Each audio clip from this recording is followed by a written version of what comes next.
Hello guys, magandang gabi sa ating lahat.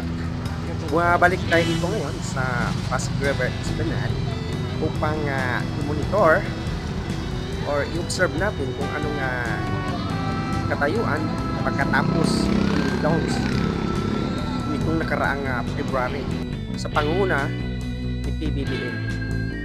Ito na po ang bungad sa atin. Ngayon po ay araw ng linggo. Napakadami na pong mga bisita guys. Napakadami na pong mga tao, mga bata, mga estudyante na naglakad-lakad. At napapansin natin yung mga establishment. Buhay na buhay. So mamaya iikutin natin ang kahabaan ng Pasig River Esplanade upang makita natin yung impact o kung gaano kaganda yung result sa ganitong proyekto. Ito po ay mula dito sa Manila, papunta po ito ng Laguna Lake. Kung saan napakadaming projects tulad ng pabahay, parks, itong establishment. At kitang-kita natin po, ngayon pa lang. Okay? Ngayon pa lang, kitang-kita natin, pagpasok natin, napakadami pong tao, mga tourist, kumakain. Meron din po doon sa taas. Merong deck doon sa taas na pwede kang mag-sightseeing, mag-selfie. Ayan. Grabe punuan. Mukhang nahirapan tayo guys, dumaan. Okay? So, samahan niyo po ako. Ikutin natin ang Pasig River Esplanade.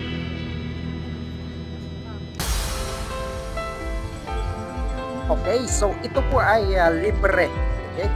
Pagka ikaw ay mamasyal dito, ito po ay libre, walang bayad, no entrance fee.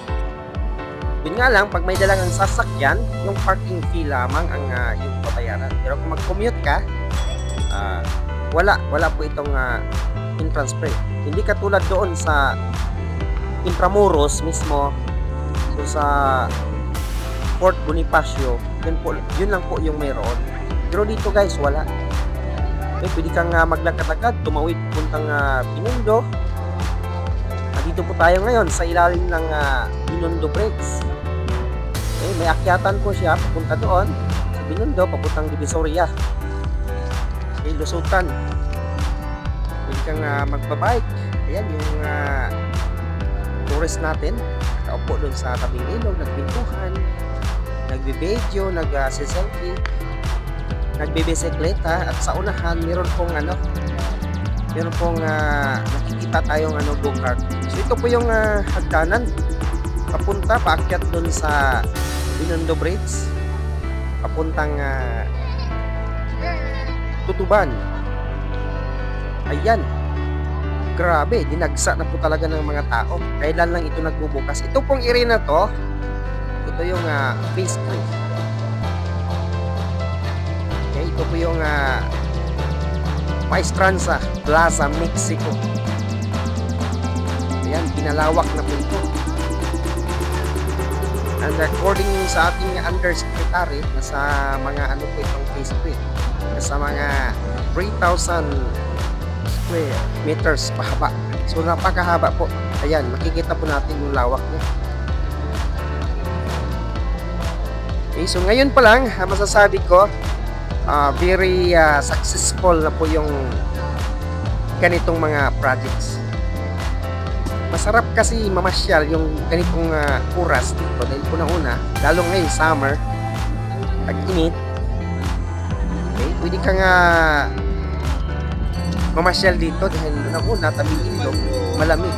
Ayan, ang daming mga itong area na ito, sabi ng kasama natin, itong mga food cart na si Papa D Channel, shout out po kay Papa D Channel. Okay, hanggang po ito, Friday to Sunday. Pero doon sa bungad kanina, sa dinadaanan natin, Monday to Sunday po yon. So ito po yung mga go-kart na pwedeng rintahan ng mga bata. Yan yung mga bata gumagamit ng go-kart. So ito po ay negosyo, pwedeng rintahan. Yan. So, bibong-bibo, kung meron kayong mga activity, pwede nyo dalhin dito. upang pumapasyal. Kasi ang ganda kasi dito paggabi, yung tinatawag na golden lights, lightings. Yan sa unahan. Napakalawak po ito pero napakadaming tao pa rin po. Sobra. Ngayon ay magna 9:30 PM pero napakadami pa rin po tao. Dito tayo ngayon sa bungad ng Fort Bonifacio.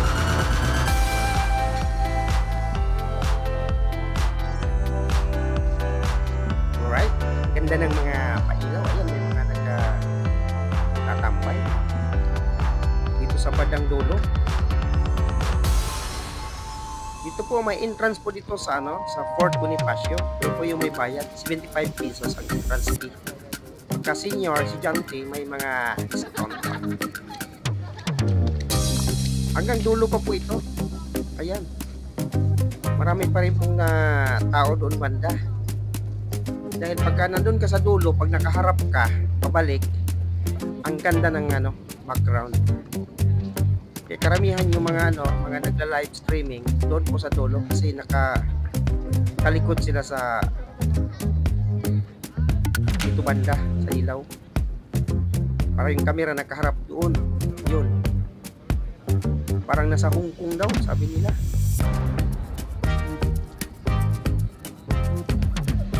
Sana bandang araw makikitan pa natin. Simplihan natin yung bungad ng Fort Bonifacio sa loob.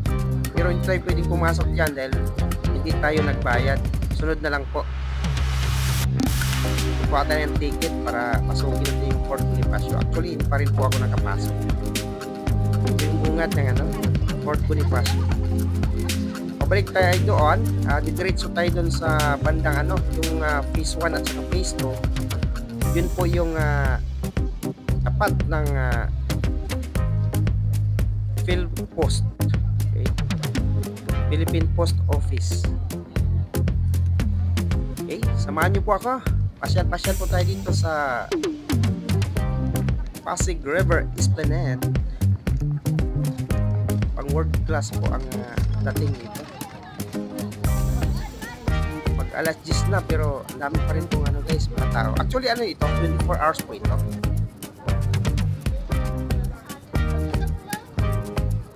Ganitong oras, nagugutom na yung mga tao. So, i-observe natin yung mga kainan. Kung anong... Guys, this is Primo Confidence. Tinatawag na hangs daw. Huwag lang, pero inaanyayahan ko kayo dito na pumunta sa Pasig River Esplanade. Mas pinaganda ng gobyerno. Mas pinaganda. Kaya yun yung kaibigan natin, si Mr. Primo or Primo Confidence sa kanyang Facebook. Bisaya po yun. Katulad natin, kaya medyo may pagkamatigas ang dila pag nagsalita ng Tagalog. Okay, hilo-hilo sa mga kababayan kong mga Bisaya. Kung kamo makangari sa Manila, muagi po mo diri sa kuan sa Pasig River Esplanade. Pindot kaayo mag-selfie para na kay remembrance.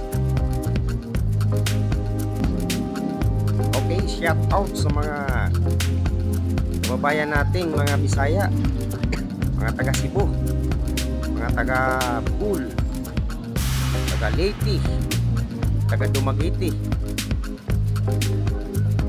Ibo kayo diri dong, kay naog mo diri usahay po og makalugar.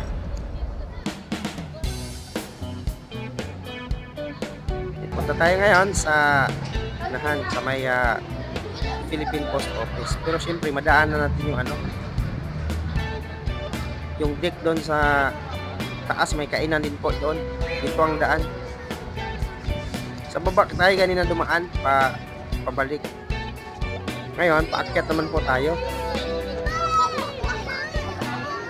Tingnan natin yung kainan doon sa taas ng anong impact, kung gaano kadami yung mga tao doon, mga tourist. Ito may beer, iyak-iyak yung bata, natatakot.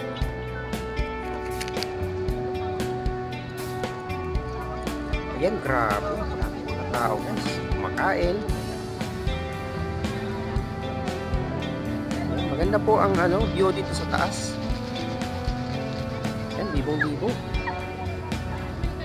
Buhay na buhay ang mga kainan dito, mga negosyo.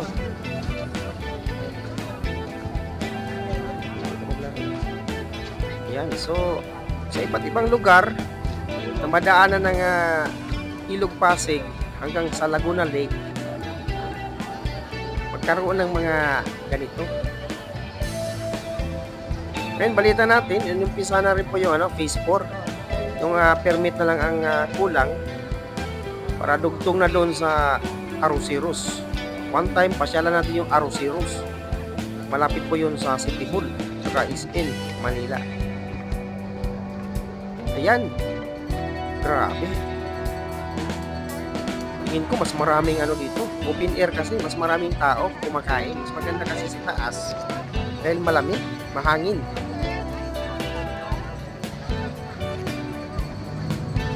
Parang hirap tayong dumaan. Sarap na mga pagkain dito guys. Oh, grabe. Ang dami talaga. Ganito ang impact pagka pinaganda yung area. Samantalang noon, daanan ko pa ito, ang daming dito, mga barong-barong, mga squatter po ito dito banda. Pero ngayon ay napakagandang pasyalan. Lalo na't maraming dito sa paligid, maraming estudyante. Mapua University. Dahil po ito Manila? Talagang University City ng Manila. Sa Recto pa lang, around Recto pa lang, sa Espanya, napakadaming school na po yan.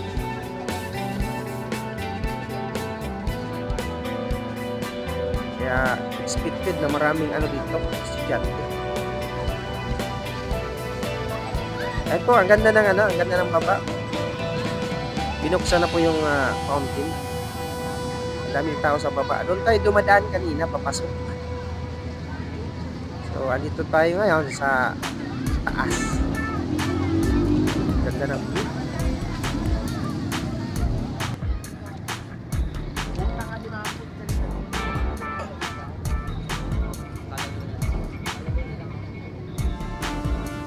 Yan, napakadami pa rin pong tao dito sa area na ito. Sa unahan doon sa may mga food cart. Pababa tayo ngayon, papuntang Jones Bridge. Tatawid tayo doon. Ilalim ng Jones Bridge. Papunta tayo ngayon doon sa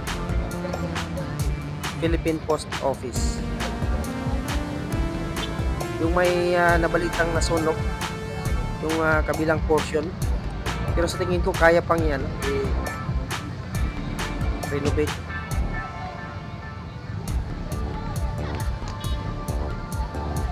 Guys, pasyal tayo. Sa mga hindi pa nakapunta rito, mas maganda kung gabi.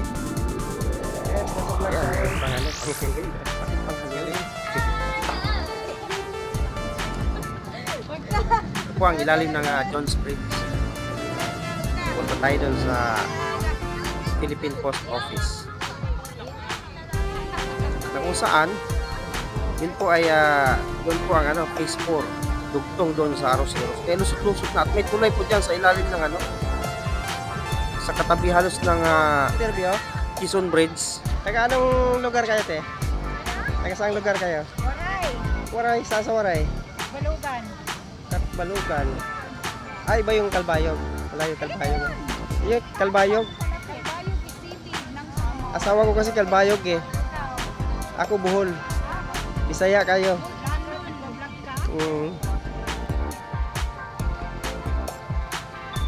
Yan, may mga nakakilala tayong mga taga-probinsya, taga-Samar, at Balugan.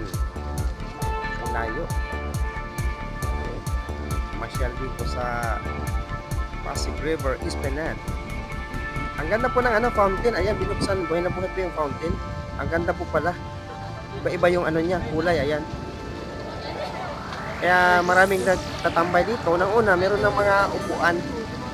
Doon sa phase 3, magkaroon din daw dito muna inuuna. Yan sa bandang kanan ay yung mga upuan pagkapagod ka sa tayo-tayo ay yung mga upuan. Marami ditong nagsiselfie dahil ang ganda ng fountain. Ayan o. Ganda ng background. Bintang-bintang ngayon ang Reels, TikTok. Ayan. Ganda ng view dito.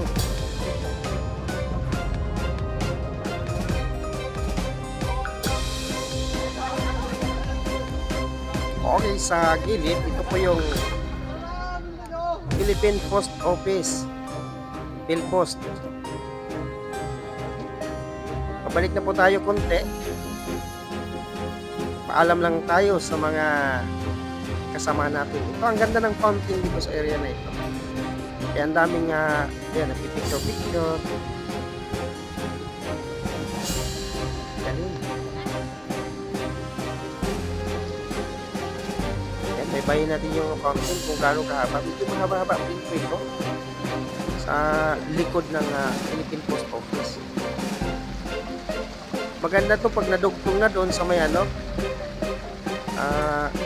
papuntang Quezon Bridge, papuntang Arroceros. Sobrang haba na. Yun po talaga, may na po yan. May implementation na po yan. Tuloy-tuloy na lang. Ito, ang ganda ng fountain. Paiba-iba yung kulay, oh. Grabe, ang dami nga. Ang dami na pong tao talaga dito sa area na ito. Kung ganyan ba naman ang background pagkagabi. So, mas maganda po talaga itong paggabi dahil yung reflection ng ilaw, pailaw. Ginastusan po talaga yung pailaw. Yan, napakadaming tao pa rin po. Ngayon po ay mag-alas 10 na ng gabi. Pero bulwak pa rin po yung mga tao. Fans natin.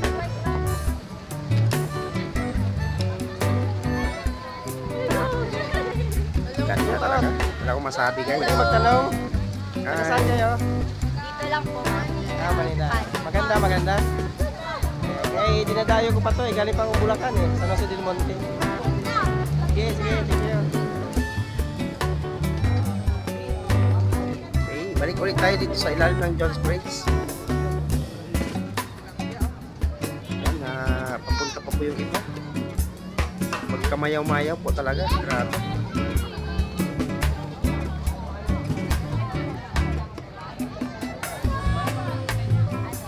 Maraming mga bata.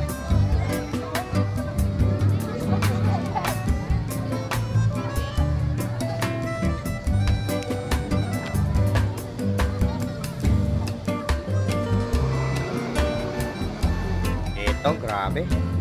Panalong-panalo yung mga kainan dito.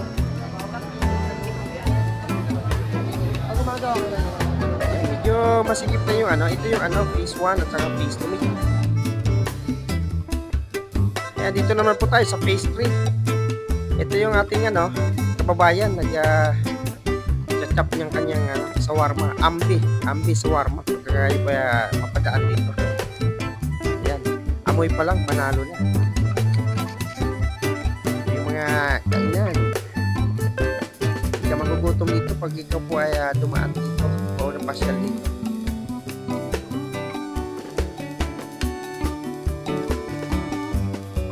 O hot potato. Dito kayo bibili pagka gusto nyo snacks.